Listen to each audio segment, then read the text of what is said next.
Bismillahirrahmanirrahim. Assalamualaikum warahmatullahi wabarakatuh. Perkenalkan, saya Anggia Rabiah Al-Adawiyah dari Prodi Sistem Informasi STIMIK Jabar. Di sini saya akan menjelaskan sedikitnya mengenai model Rapid Application Development atau disingkat menjadi model RAD, terkait dengan mata kuliah Dasar Pengembangan Sistem Informasi. Dilihat dari segi pengertian, Rapid Application Development atau RAD ini merupakan suatu model proses pengembangan perangkat lunak yang menekankan pada siklus pengembangan perangkat lunak yang relatif singkat. Model RAD ini juga merupakan suatu hasil adaptasi dari model terdahulu, lebih tepatnya yakni model waterfall atau sering juga disebut sekuensial linear. Namun, RAD ini lebih mengutamakan pada kecepatan dan berbasis komponen.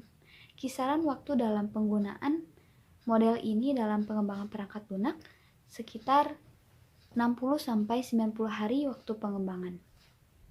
Penggunaan model ini, kita akan melalui 4 fase pengembangan.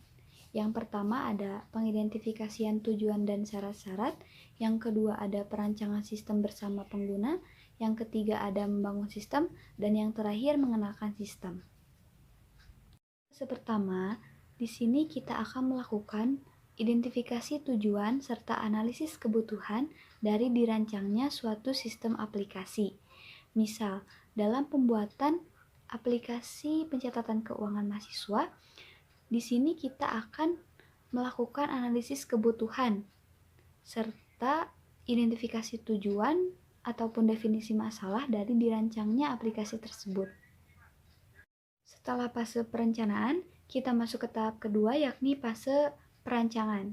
Pada tahap ini, kita akan melakukan desain dan perbaikan-perbaikan apabila masih ada ketidaksesuaian desain antara user dan analis. Misal, pada pembuatan aplikasi pencatatan keuangan mahasiswa, pada tahap ini kita akan membuat desain prototipe guna menjadi gambaran awal dari aplikasi yang akan kita kembangkan. Dalam tahap ini kita dapat menggunakan beberapa metode, misalnya use case diagram, use case skenario, activity diagram, sequence diagram, dan class diagram. Melewati fase perancangan, kita masuk ke fase ketiga, yakni fase konstruksi. Dalam tahap ini, programmer akan membangun desain yang telah disetujui menjadi suatu program. Misal, pada pembuatan sistem aplikasi pencatatan keuangan mahasiswa, pada tahap ini kita akan menentukan bahasa pemrograman apa yang akan kita gunakan dalam pembangunan sistem aplikasi tersebut. Misal kita menggunakan bahasa pemrograman C++, PHP, ataupun yang lainnya. Setelah fase konstruksi selesai dilaksanakan, kita akan masuk ke tahap terakhir dari model RAD ini, yakni tahap pelaksanaan. Pada tahap ini, programmer akan melakukan pengujian atau testing terhadap aplikasi yang telah ia kembangkan.